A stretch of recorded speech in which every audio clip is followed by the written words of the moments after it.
Excited to hang your faux wood plantation shutters? This guide is for an inside mount Z-frame shutters installation.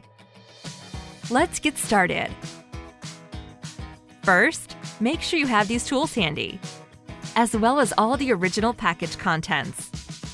First up, assembling the frame. Begin by matching the line of the frame to the line number of the panel.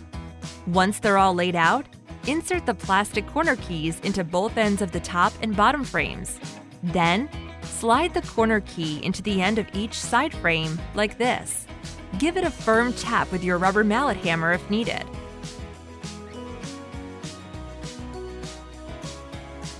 Next, we'll install the metal L brackets in the channel located at the top of the frame. First, install 2 screws on one side of the miter angle. Next, you'll then squeeze the frame piece together, making sure that the gap in the miter is closed as tightly as possible. While holding the frame pieces together, install your screw in the furthest hole from miter. Finish off with the final screw. Now we're ready to get them up. Center your frame in the window opening and go ahead and insert screws into the pre-drilled holes on each side frame.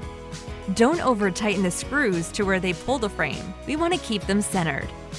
Set the panels in the frame and insert the hinge pins on the top and bottom only. Make sure your panels are level and square.